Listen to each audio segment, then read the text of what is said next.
저는 오늘 마태복음 28장 18절로 20절 말씀으로 교회의 존재 목적, 교회의 존재 목적 이와 같은 제목으로 말씀 전하도록 하겠습니다. 지난주에 우리는 에베소서 말씀을 통해서 교회는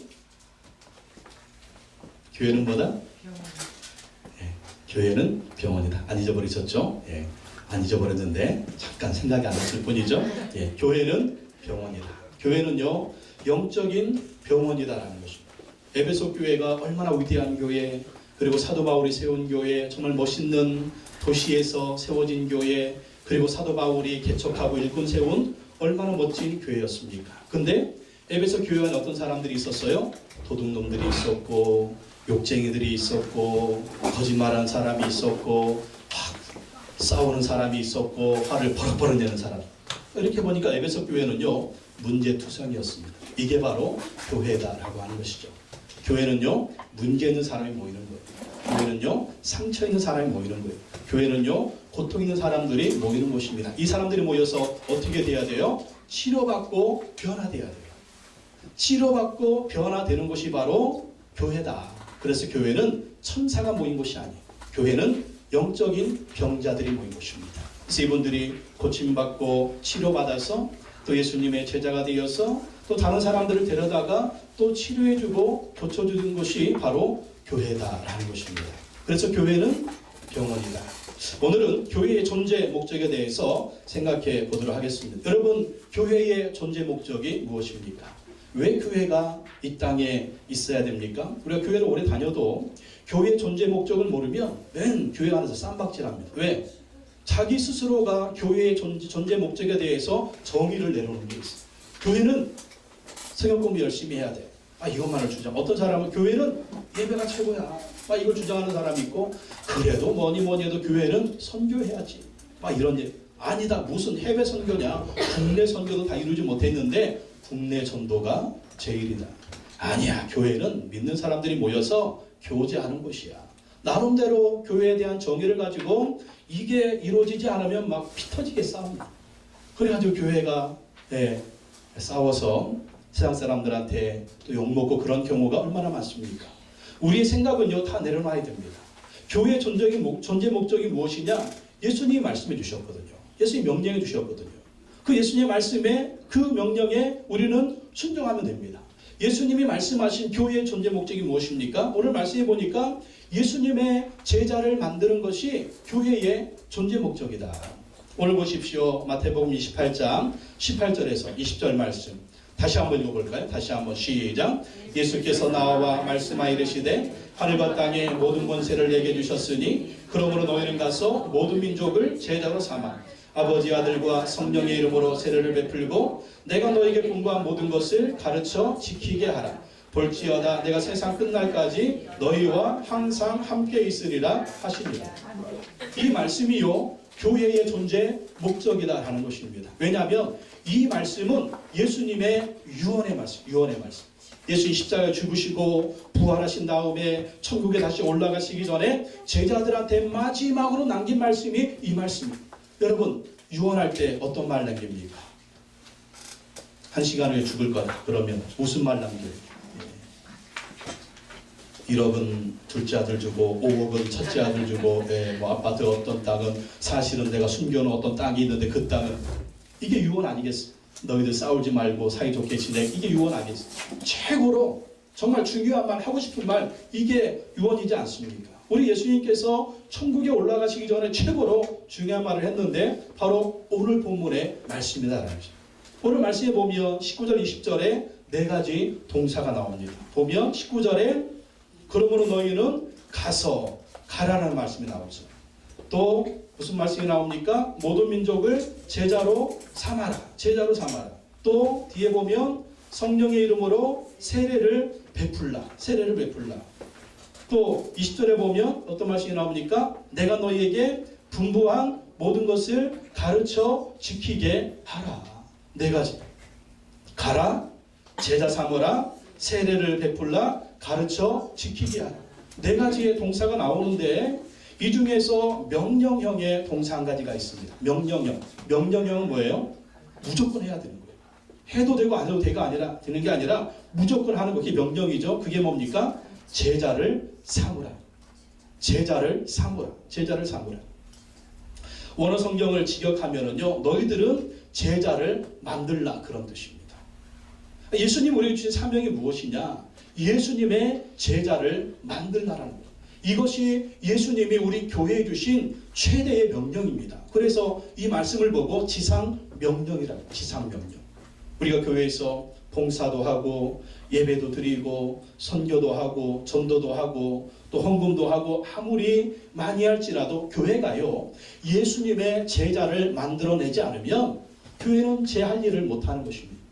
우리가 또 교회 열심히 다니면서 목사다, 장로다, 권사다, 집사다, 안수집사다, 뭐 교회에서 봉사하고 헌신하고 뭘 해도 내가 예수 그리스도의 제자가 되어있지 않으면 우리는 본질을 잊어버리고 사는 사람들이다라는 것입니다.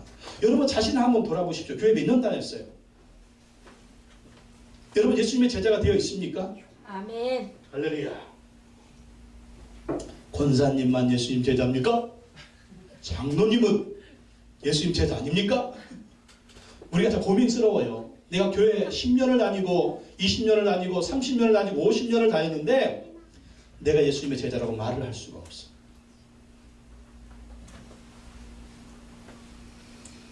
그러면 어떻게 됩니까? 예, 우리가 정말 회개하고 회개해야 될 일이죠. 문제가 어디에 있습니까? 교회가 문제인 거죠. 교회가 할 일을 제대로 하지 않은 것입니다. 교회가 해야 할 일을 하는, 여러분 잘못이 아니에요. 교회가 할 일을 하지 않은 거예요. 교회를 이끄는 담임 목사님이 이 사명을 제대로 감당하지 못한 것입니다.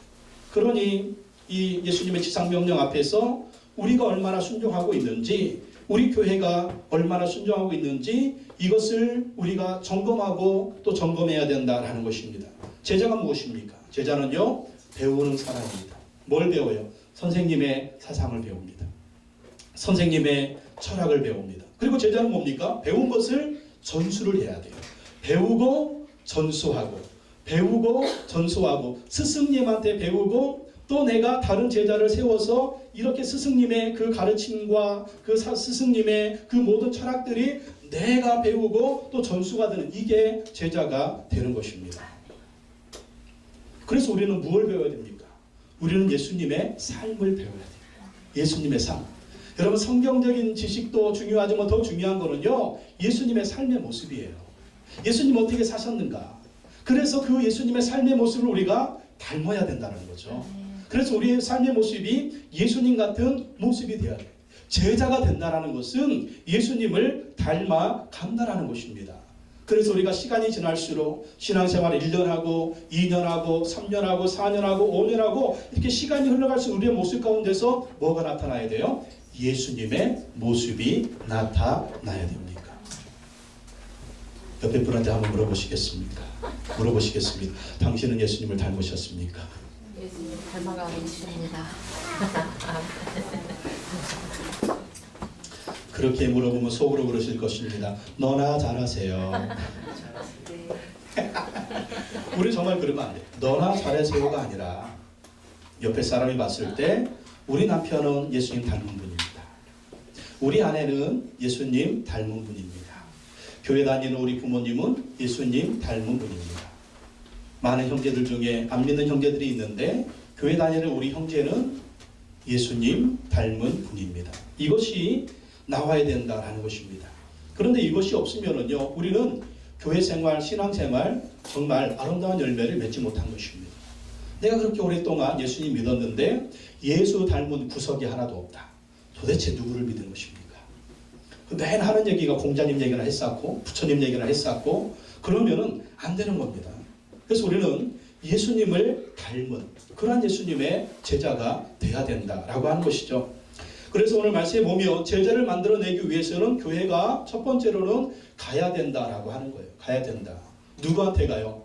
예수님 안 믿는 영혼들한테 가야 되는 거예요. 다른 말로 하면 전도해야 되는 것이죠. 예수님 안 믿는 영혼들을 예수님께로 인도하는 가는 사명, 전도의 사명을 감당해야 됩니다. 여러분 전도가 뭡니까? 교회에 다니는 사람을 데리고 오는 게 이게 전도가 아니에요. 교회 다니는 사람 데리고 뭡니까? 이쪽 놀이 뽑아가지고 이쪽에 심는 거야.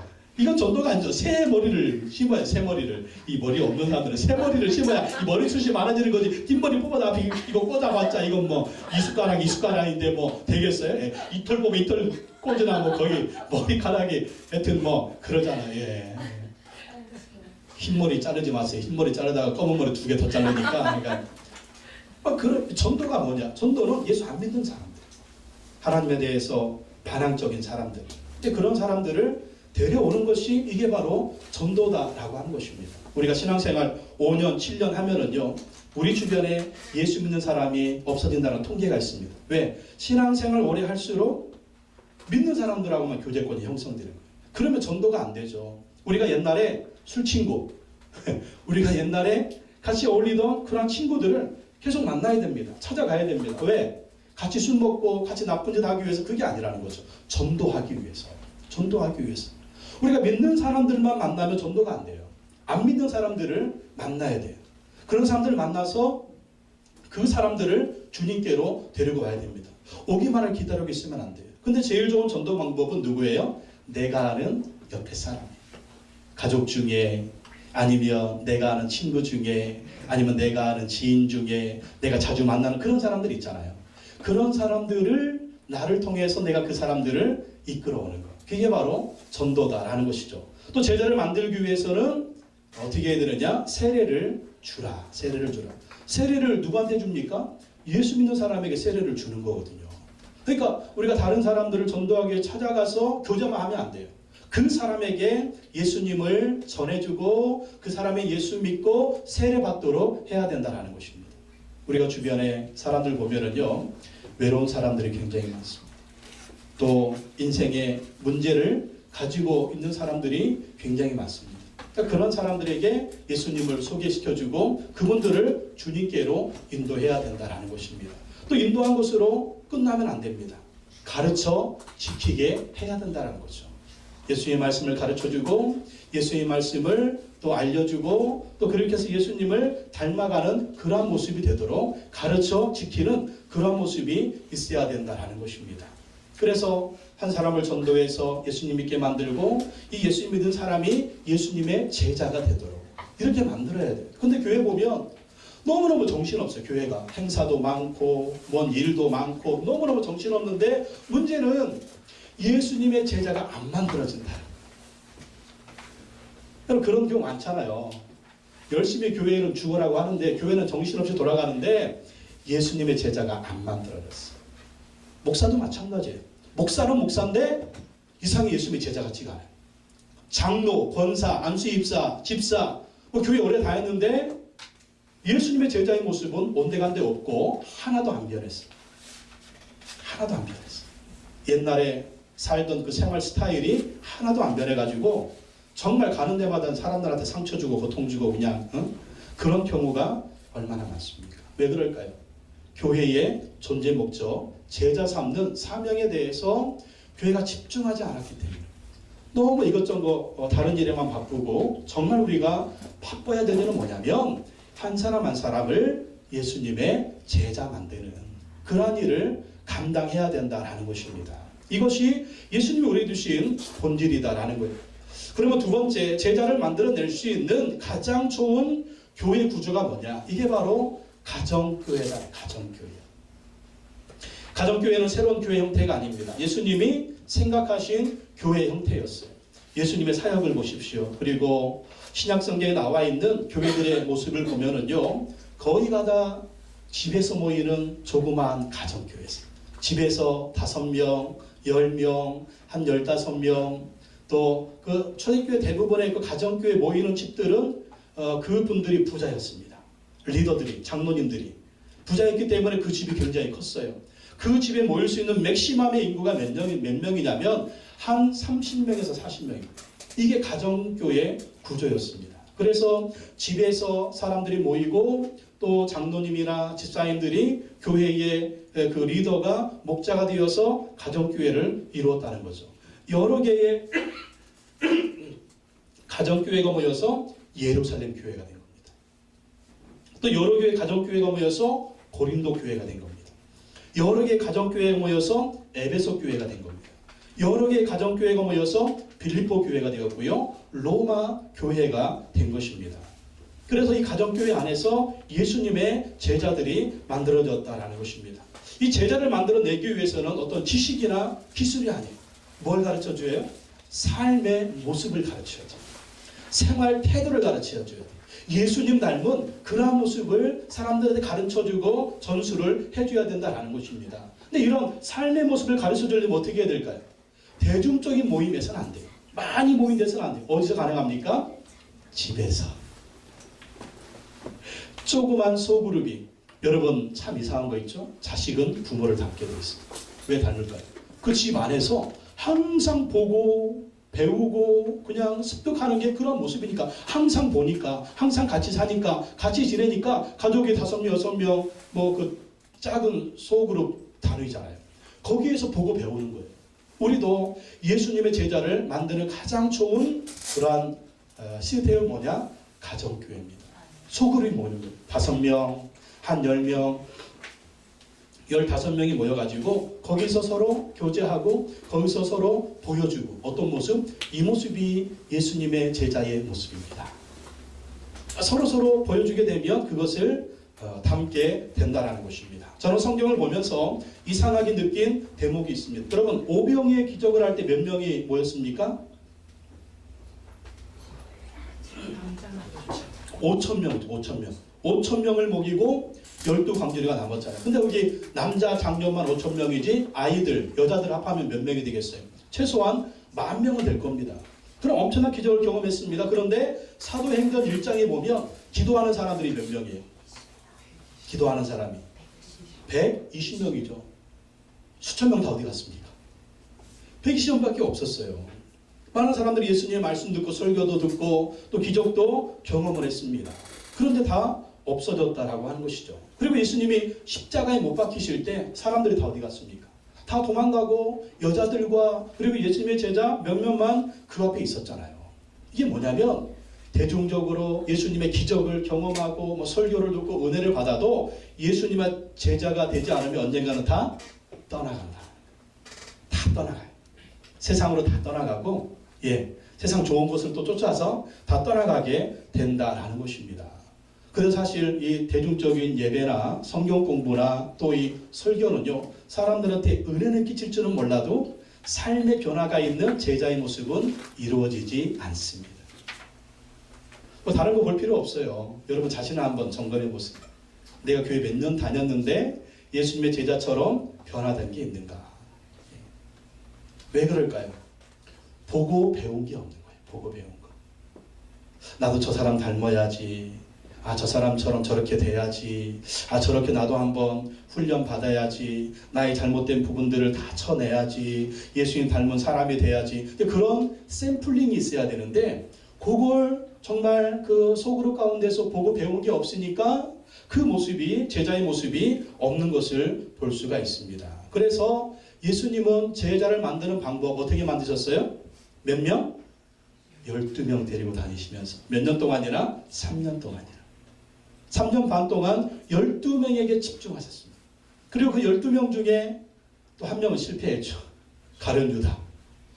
그렇게 해도 될까 말까 하다는 거죠. 그런데 그 11명의 제자들이 어떻게 됐습니까? 세상을 뒤집어 엎은 거죠.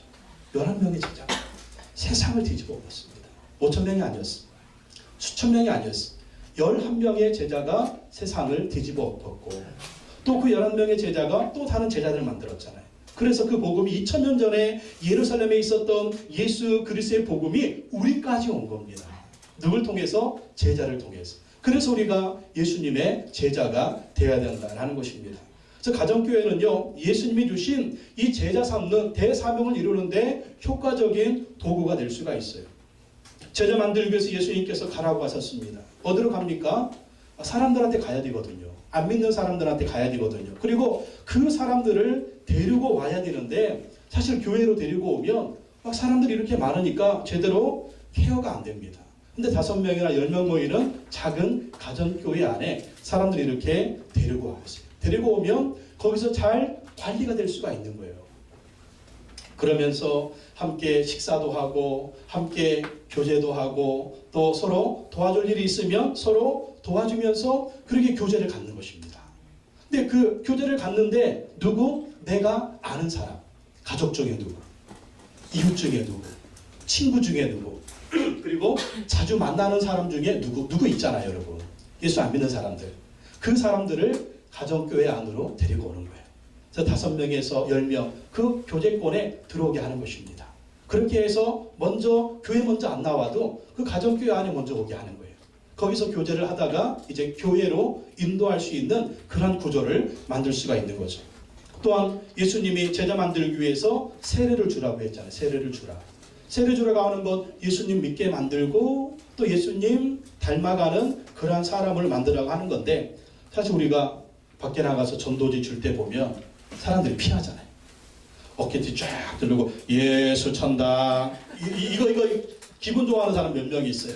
아이고 미친 사람 또 나왔구나. 그런 말 듣는 게 더 많잖아요. 그런데 가정교회 안에서는 그 사람들을 우리가 친밀한 가운데 또 아는 사람들을 가정교회로 데리고 옵니다. 또 데리고 와서 그 사람들에게 또 예수님을 소개시켜 주는 거예요. 그러면 이분들이 예수님 믿게 되는 거죠. 그러면 교회를 데리고 와서 또 교회에서 세례를 주게 될 수가 있다라는 것입니다. 그리고 가정교회 안에 그 사람들 데리고 오면 그 사람들이 감동받는 게 있어요. 어떤 감동? 야, 저분들 보니까 이 사람들은 정말 예수님 닮은 사람들이다. 야, 어떻게 저렇게 살지? 야, 저렇게 예수님 닮은 모습, 그러한 모습, 야, 어떻게 부부지간에 저렇게 화목하지? 서로 사랑하지? 야, 서로 저렇게 아껴주지? 야, 저렇게 얘기하는데도 화를 안 내네? 우와, 나 같으면 벌써 2번 엎어 버렸을 텐데? 이런 모습들을 보면서 야, 어떻게 저렇게 참 서로 사랑하면서 화목하게 저렇게 지낼까? 그런 모습을 사람들이 부러워하게 되는 거죠. 그럼 나도 저분들이 믿는 예수님 믿어볼까? 그러면서 그 가정교회 안에서 자연스럽게 전도가 되고 또 예수님 믿게 되고, 그렇게 되면 또 교회 데리고 와서 세례를 주는 것입니다. 또 지키도록 가르치라. 예수님 그렇게 명령하셨는데 이 가정교회를 통해서 지키게 하는, 가르치는 것도 참 효과적으로 나타날 수가 있다라는 거예요. 왜냐하면 사실 새신자가 전도받으면은요, 제일 친밀하게 느끼는 사람이 누굽니까? 전도한 사람이거든요. 내가 전도를 해놓고 성경 공부는 그냥 교회 가서 하세요. 이러면 이게 더 친밀함이 없어져요. 보고 배우는 것이 제일 좋은 사람이 누구냐면 전도한 사람입니다. 전도한 사람을 보고 전도한 사람을 배우게 되는 거예요. 어디에서? 이 가정교회 안에서, 소그룹 안에서. 그 사람이 하는 대로, 그 사람이 하는 말대로, 그 사람이 하는 성품대로, 그 사람이 하는 생활 방식을 배우는 겁니다. 그러면 자연스럽게 그 가정교회 안에서 제자화가 돼가는 거예요. 야, 나도 저분처럼 기도해야 되겠구나. 아, 나도 저분처럼 인격적으로 살아야 되겠구나. 아, 나도 저분처럼 예수님을 닮아가야 되겠구나. 가만히 보니까 봉사도 하네. 아, 나도 저분처럼 봉사를 해야 되겠구나. 가만히 보니까 목자가 성도들을 잘 섬기는, 야, 나도 목자가 돼가지고 성도들을 잘 섬겨야 되겠네. 이런 보여주고 배우고 예수님 닮아가는 그러한 모습의 전수, 이런 제자화가 가정교회 안에서 양육될 수 있는 그런 일들이 있을 수가 있다라는 것입니다. 그래서는 어떻게 해야 될까요? 정말 제자 삼으라는 이 명령에 우리가 순종하려면은요, 숙제가 있습니다. 먼저 우리가 예수님의 제자가 돼야 돼요. 먼저 우리가 예수님의 제자가 돼야 됩니다. 그래서 예수님의 제자된 이 모습을 우리 비신자들이 교회 안에 들어왔을 때, 또 비신자들이 가정교회에 들어왔을 때 그것을 보여줘야 돼요. 보여주고 변화된 우리의 모습을 보여줘야 됩니다. 사실 이렇게 가정교회를 하게 되면은요, 전도받는 사람들 변화받는 거 둘째 문제고, 누가 먼저 변화되느냐? 내가 먼저 변화되게 될 것입니다. 왜 그럴까요? 이렇게 살아가가지고는 안 되거든요. 내가 사람들을 전도해가지고 여기서 이 사람들을 예수님 제자 만들어야 되는데, 내가 보여줘야 되는데, 내가 가르쳐줘야 되는데, 내가 삶으로 그것을 그 사람들 본받도록 해줘야 되는데, 그러면 어떻게 해야 돼요? 내가 변해야 되는 거예요. 내가 예수님의 제자가 되고 예수님의 제자로 변화된 그러한 모습들을, 변화된 생활을, 변화된 삶의 모습들, 이것을 통해서 예수님의 제자된 모습을 보여주어야 우리 가정교회 안에 소그룹 안에 또 목장 모임 안에 있는 그 분들이 보고 본받을 수가 있다는 것입니다. 그래서 우리가 우리 생활 방식이 고쳐져야 돼요. 그러면 어떻게 됩니까? 예수님을 닮아야 됩니다. 예수님 닮아야 돼요. 우리가 신앙생활하면서 마음속에 상처가 있고 고통이 있고 생활 방식이 잘못된 부분들이 많이 있습니다. 이런 부분들을 고쳐야 돼요. 어떻게 고쳐야 됩니까? 예수님 닮은 모습으로 고쳐야 돼요. 그게 바로 예수님의 제자의 모습인 것입니다. 우리가 예수님의 제자가 되어서 예수님을 닮아가고 있다는 것을 어떻게 알 수가 있겠습니까? 우리가 어떻게 하면 예수님의 제자가 되고 정말 우리가 예수님의 제자가 되는 모습으로 닮아가는 모습, 어떤 모습을 통해서 우리가 알 수 있을까요? 그 방법은요, 간단합니다. 우리 삶에서 치유의 역사가 일어나는지 일어나지 않는지 그거 보면 알아요. 우리 삶에서 예수님처럼 정말 예수님을 믿어서 치유의 역사를 경험하고 있으면 예수님의 제자가 되어가는 것입니다. 근데 마음의 상처나 인생의 고통이나 그런 것들이 치유받지 않으면요, 이 정말 삶의 변화가 없어요. 왜 저 사람도 이렇게 변하지 않을까? 왜 저렇게 예수님 닮은 구석이 하나도 안 보일까? 그러니까 깊이 들여다보면 마음에 상처가 있는, 인생에 상처가 있는, 그러니까 인생에 쓴뿌리가 있어서 그것 때문에 항상 고통 가운데 있고 좌절 가운데 있고 정말 낮은 자존감 때문에 자존감 속에 있기 때문에 변화가 안 되는 거예요. 그래서 우리가 예수님 닮은 예수님의 제자가 되려면 그 상처가 치료받아야 돼요. 어떻게 해야 치료받을까요? 이 마음의 상처가 또 인생의 상처가 치료받으려면 사실 남한테 얘기하면 좀 풀립니다. 남들한테 막 털어놓고 얘기하면 좀 풀려요. 그리고 기도하고 하나님께 기도하고 나아가면 좀 풀립니다. 근데 완전 치유가 안 돼요. 완전 치유. 완전 치유가 되어서 예수님 닮은 사람이 되려면 어떻게 해야 되느냐? 예수님을 닮아가야 됩니다. 예수님을 닮아가야 마음의 상처가 치료받고요. 인생의 상처가 치료받습니다. 그 상처가 자동적으로 치유돼. 왜 그럴까요? 예수님의 모습을 닮아간다라고 하는 것은 또 예수님 말씀에 순종하니까 그 순종하는 사람들에게 하나님이 은혜를 부어주시는 거예요. 하나님이 치유를 부어주시는 거예요. 하나님이 새롭게 만들어 주시는 것입니다. 그러면 어느 순간 보면 정말 예수님의 은혜가 내 안에 충만해서 변화된 사람이 되고 치료받는 사람이 된다라는 것입니다. 그래서 우리가 예수님의 삶을 닮아야 돼요. 근데 성경 말씀에 보면 예수님의 삶 가운데 아주 두드러지게 나타나는 게 뭐냐면 예수님의 용서입니다. 용서. 예수님 용서. 예수님이 십자가에 죽으실 때 어떻게 죽으셨어요? 죄가 없잖아요. 죄가 없는데 억울하게 잡혀가지고 억울한 누명을 쓰시고 예수님 십자가에서 달려 돌아가셨습니다. 근데 예수님 십자가에 죽으실 때 뭐라고 얘기하셨습니까? 이놈의 자식들 두고 봐라. 내가 3일 만에 부활하면 너희들 다 쓸어버릴 줄 알아. 이러셨습니까? 성경에 그런 말 없어요. 내가 메시아인데 나를 잡아 죽여. 내가 3일 후에 부활할 텐데 부활하면 너 빌라도 너 기다리고 있어. 내가 단칼에. 종교 지도자들 기다리고 있어. 이것들이 나를 뭘로 알고 내가 가만히 있으니까 가만히로 보고 보자 하니까 보자기로 알고 내가 정말 가만히 나를 눌러. 이러면서 예수님 막 입 바득바득 깔면서 십자가에 죽으셨습니까? 아니에요. 예수님 어떻게 하셨습니까? 누가복음 23장 34절 말씀 보면 아버지 저들을 용서하여 주옵소서 자기들이 하는 것을 알지 못함이니까. 예수님은 용서하셨습니다. 이게 예수님의 삶의 특징이에요. 우리도 예수님을 닮아간다는 것이 뭐냐면 용서하는 것입니다. 우리 마음의 상처, 인생의 상처가 치료받으려면 어떻게 되냐면요, 예수님처럼 용서해야 돼요. 여러분 왜 그렇게 병이 많아요? 스트레스가 왜 많습니까? 정말 왜 이렇게 눌리는 삶을 삽니까? 미운 사람이 많으면 온갖 스트레스가 나한테 오니 그 사람 죽는 게 아니라 내가 죽는 거예요. 용서하지 못할 사람이 많으면 정말 내가 스트레스 받아가지고 내가 상처가 되고 고통이 되는 것입니다. 어떤 부흥강사 목사님이 부흥에 가서 그렇게 성도님들한테 질문했대요. 여러분 용서해야 됩니다.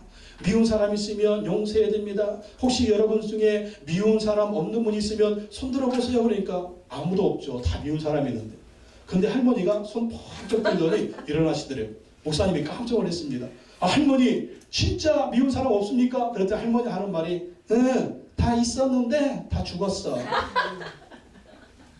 할머니가 미운 사람이 있어 다 죽어. 우리가 죽을 때까지 기다려도 우리가 제명에 못 살아요. 우리가 먼저 용서하고 우리 마음의 상처가 치료받는 그걸 통해서 우리가 예수님을 닮아가는 제자의 모습을 살 수가 있다라는 것입니다. 미국의 휴스턴 서울 침례교회 그 한인교회 최영기 목사님이 이런 간증을 했습니다. 섬기던 교회 한 자매님이 갑자기 다리가 저려서 걷지 못하는 증세를 보였습니다. 그래서 교회를요 나오지를 못했어요. 걷지를 못하니까.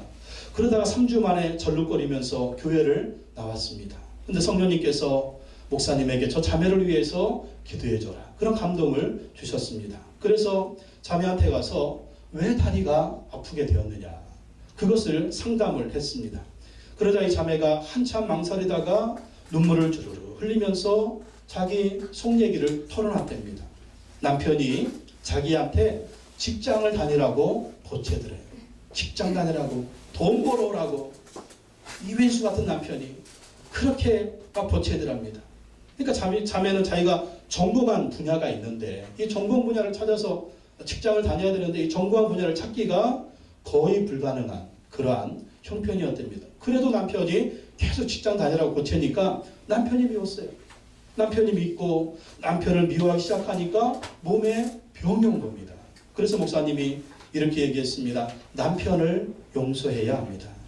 남편을 원망했던 것을 하나님께 회개해야 됩니다. 그래야 병이 낫습니다. 그렇게 하겠습니까?